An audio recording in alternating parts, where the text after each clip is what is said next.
Ընկերներ ողջույն, ընդհատակի զրույցները շարունակվում են, այսօր ապրիլի 23-ն է եւ նշանակում է, որ անպայման պետք է խոսենք ցեղասպանության մասին, բայց մինչ այդ անհրաժեշտ է բաժանորդագրվել մեր YouTube անալիքին եւ հավանել, տարածել ընդհատակից զրույցները։ Իմ սերնդի համար ցեղասպանության հարցը երբեք շատ սրված չի եղել։ Այդ չի նշանակում, որ մենք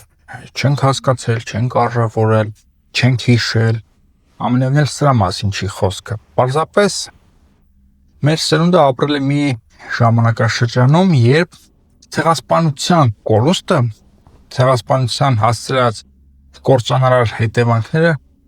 ինչ որ առումով փոխհատուցվել էին շատ կարևոր արժեքներով։ Ասածս թող կոպիտ չհնչի, բայց որոնք են այդ արժեքները։ Առաջին հերթին անկախությունը, անկախության հռչակումը, Ղարաբաղյան շարժումը եւ հաղթանակը Ղարաբաղյան առաջին պատերազմում, ինչպես նաեւ Արցախի ազատագրումը։ Այս բոլոր արժեքները իրար հետ վերցրած մեր սերնդին թույլ էին տալիս աշխարհին այլ կերպ նայել եւ ցեղասպանության հարցը սուր չընկալել։ Բայց ինչ եղավ 2020 թվականից հետո Նիկոլ Փաշինյանը եւ ՔՊ-ն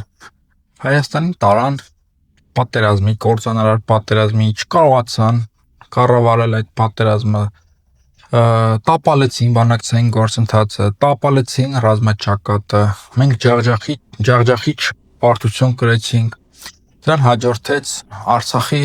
հայաթափումը, մի նոր ցեղասպանություն արդեն 21-րդ դարում եւ ցեղասպանության թեման նորից սրվեց մեր ընկալումներում եւ մենք հասկացանք, որ ցեղասպանությունը պատմություն չի, ինչ որ մի փուլում միգուցե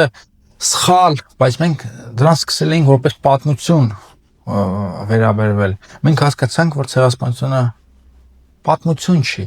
քաղաքականություն է, որը ունի կոնկրետ շարունակություն։ Եվ մենք տեսանք 1915-ի շարունակությունը Արցախում, որի վերջնակետը դարձավ Արցախի հայաթափումը։ Եվ վստահ եմ հիմա էլ այդ քաղաքական կուրսը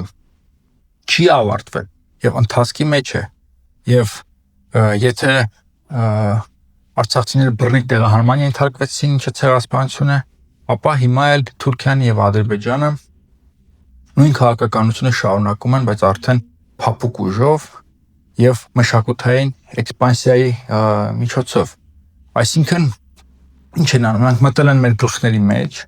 եւ փափուկ ուժի միջոցով Հայաստանի ղեկավարների շուրթերով մեզ համոզում են, որ մեր կյանքը վերջին 150 տարիների մեր կյանքը սխալ էր, որ ցեղասպանության համար մենք ենք մեղավոր, որ մենք ենք ապստամբել եւ դավաճանել Օսմանյան կայսրությանն անցնելով ռուսների կողմը։ Մեզ համոզում են, որ Ղարաբաղյան շարժումը իրական չէր, որ դա KGB-ի հրահրած արհեստական շարժումն էր, որպեսզի մեզ զրկեն անկախությունից։ Մեզ համոզում են, որ երբեք մենք անկախ չենք եղել եւ նոր ենք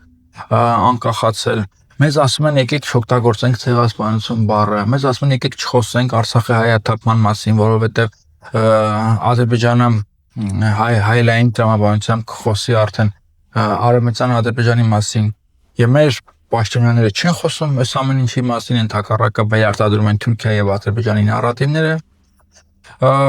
բայց փոխարենը Ալիևը շարունակում է խոսալ Զանգեզուրի միջանցքի մասին, խոսում է Արևմտյան Ադրբեջանի մասին, ադրբեջանցիների վերադարձի մասին, ինչ ասես չեն խոսում, եկեղեցիներ են կործանում, հողին հավասարեցնում, պայթեցնելով։ Մի խոսքով հստակ պետքա ֆիքսենք, որ ցեղասպանությունը պատմություն չի։ Մինչև 2020 թվականը դա ինչ որ առումով պատմություն դիտարկելը լեգիտիմ էր, որտեղ մենք հաղթած էինք, բայց հիմա մենք տեսանք, որ չէ, էլ չի լինի, դա պատմություն չի, դա քաղաքականություն է, որը շարունակվում է ընդդեմ Հայաստանի եւ նպատակ ունի Հայաստանը դարձնել Արևմտյան Ադրբեջան։ Իսկ ինչ ասա, եթե ոչ ցեղասպանության շարունակություն։ Եվ ցեղասպանության հարցը պետք է լինի մեր մտածողության կենտրոնում, որպես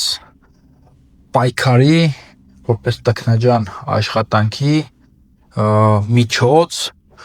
եւ գործիք ցեղասպանության հիշողությունը։ Սա պետք է հստակ հասկանանք, այլ ոչ թե հետևելով Նիկոլ Փաշինյանին եւ ԿՊԱ-ականներին ուրանանք, փորձենք հաշվել զոհերին, կրկնենք Թուրքիայի թեզերը եւ այլն։ Ցեղասպանության հարցը կա, պարտադիր չէ դարձնել արտաքին քաղաքականության գերակա հարց։ Դրա մասին ոչ մեկ չի խոսում եւ Նիկոլ Փաշինյանի ձեռքն 2020 թվականին ոչ մեկ չէր բռնելու զոռում, որ գնա բոլոր հնարավոր հարթակներում ցեղասպանության մասին խոսա, չէ։ Խոսքը դրա մասին չի, այլ մեր ներսում, մեր ներքին կյանքում, մեր ներքին հանրային կյանքում այդ ցեղասպանության հարցը պահենք եւ օգտագործենք որպես ռեսուրս մեր վերականգնման եւ մեր վերստին հզորացման համար։ Սրա մասին է խոսքը։ Եվ սա է ուզում հենց ասել։ Ցեղասպանության հարցը փակված չի, այն կա եւ այն շարունակվում է։ Եվ դրա բարձրակետը պետքա լինի Արևմտյան Ադրբեջանը, ինչը մենք չպետքա թույլ տանք եւ պետքա պայքարենք հենց այդ հիշողությամբ։ Սա է ուզում ասել, շնորհակալ եմ, չմոռանաք բաժանորդագրվել մեր YouTube անալիքին 191, ինչպես նաեւ հավանել, տարածել ընդհատակից զրույցները եւ ոչ մի։ Լավ եղեք։